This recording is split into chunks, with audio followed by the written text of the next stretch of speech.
이승만은 대한민국 역대 대통령 중 유일한 북한 지역 출신입니다. 고종 12년 3월 26일 황해도 평산도호부에서 태조 이성계의 18대손으로 태어난 이승만의 집안은 왕족이긴 하지만 5대조부터 벼슬이 끊겨 몰락한 상태였습니다. 이승만은 대한민국 역대 대통령 중 유일하게 서당에서 공부하고 과거시험에 응시했습니다. 과거시험은 여러 번 응시했으나 모두 낙방하였고 1894년 갑오개혁으로 과거제도가 폐지되면서 배제학당에 입학해 서구식 교육을 받으며 영어도 익혔습니다. 대한민국 최초의 민간 일간신문인 매일신문을 창간했습니다. 매일신문은 해외 소식과 개화 사상을 전파하는 역할을 맡았으며 순한글 신문으로 한자를 모르는 사람들도 쉽게 읽을 수 있었습니다.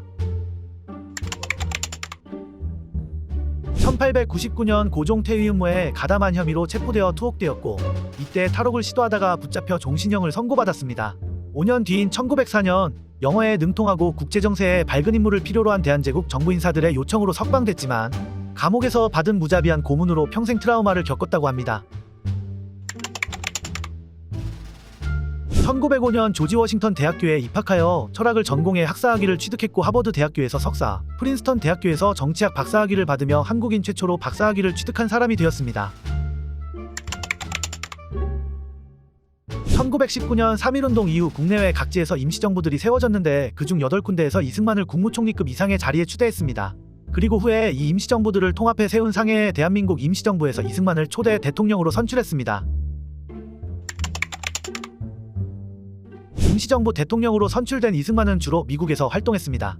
한국의 독립을 호소하는 영문 문서를 제작하여 열강 외교관과 언론에 뿌렸지만 일이 잘 풀리지 않았고 이로 인해 임시정부 내에서 이승만 반대파가 득세하기 시작해 결국 1925년 3월 탄핵당했습니다. 미국에서 독립운동을 이어가던 이승만은 일본이 미국을 침략할 것이라는 내용을 담은 일본 내막기라는 책을 1941년 6월 출간했습니다.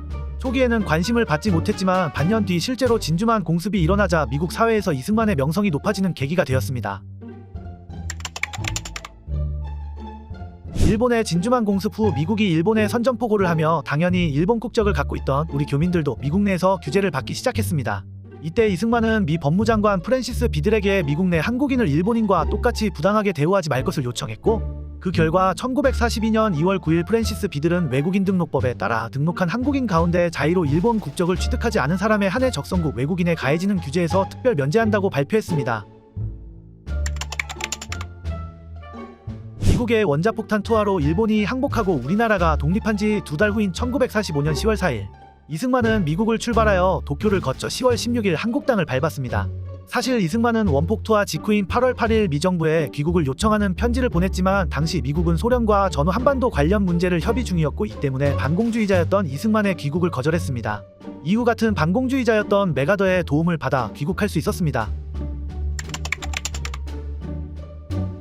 이승만은 재헌국회에서 초대국회의장 자격으로 대통령 중심제 헌법 제정의 중요한 역할을 담당하였으며 재헌국회에 간접선거로 진행된 초대 대통령 선거에서도 출석의원 196명 중 180명의 표를 얻어 당선되었습니다. 이승만은 줄기차게 북진통일을 주장했습니다. 1949년부터 미국의 북한을 공격할 것을 강하게 어필했지만 오히려 미국은 미군을 철수하고 에치스나인을 통해 한반도를 미국의 방어선에서 제외해버림으로써 이승만의 북진통일 꿈은 실현되지 못했으며 역으로 북한의 남침으로 전쟁이 발발했습니다.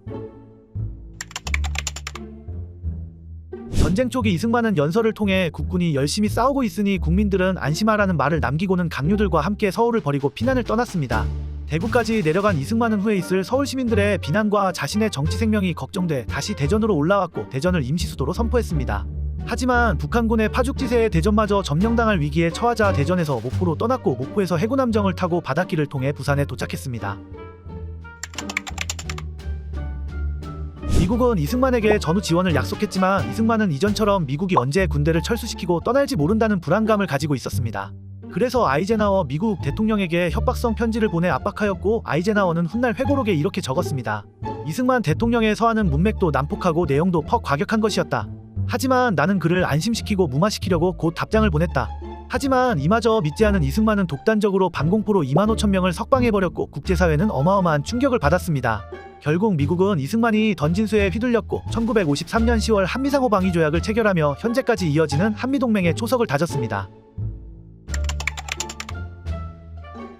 전쟁이 끝난 후 이승만은 교육이 최우선이라 생각하여 초등학교 의무교육을 실시해 80%에 달했던 문맹률을 4%까지 낮췄습니다. 광복 당시 2,800여 개였던 초등학교 숫자는 1960년 4,600여 개로 늘어났고 대학 숫자 또한 19개에서 68개로 늘었습니다. 이승만 집권 시절 국가 총 예산의 10%가 교육 관련 지출이었으며 미국이 원조해준 돈을 유학생들의 학비로 대주기도 했습니다. 동신 집권을 꿈꾼 이승만은 1954년 초대 대통령의 한 해 연임 제한을 폐지한다는 내용을 담은 헌법 개정안을 통과시켰습니다. 당시 개헌안 통과를 위해서는 제적 인원 203명의 3분의 2인 136표가 필요했으나 135표의 찬성표만을 얻어 한 표가 부족한 상황이었습니다. 하지만 자유당 간부에는 제적 인원 203명의 3분의 2는 135.33333 이므로 소수점 이하의 숫자는 한 명이 되지 못하여 인격으로 취급할 수 없으므로 135표가 통과 기준이라는 해괴한 논리를 내세우며 헌법 개정안을 통과시켰습니다. 4.4 5입 개헌을 통해 1956년 다시 한번 대선에 출마한 이승만은 부정선거를 통해 당선되며 3선에 성공했습니다. 하지만 야당 후보인 조봉암이 30%에 달하는 득표를 하자 이승만은 다음 대선을 위해 조봉암을 제거하기로 결정하고 1958년 진보당 사건을 통해 조봉암을 사형시켰습니다. 이승만은 1960년 3월 15일 있었던 선거가 부정선거였는지 몰랐다고 합니다. 애초에 이날 벌어진 부정선거는 이승만을 위해서가 아닌 이기붕을 부통령으로 당선시키기 위한 선거였습니다. 유일한 야당 대선 후보였던 조병옥이 유세기간 중 지병으로 사망했기 때문에 이승만 단독 후보로 당선은 100% 확정이었기 때문입니다.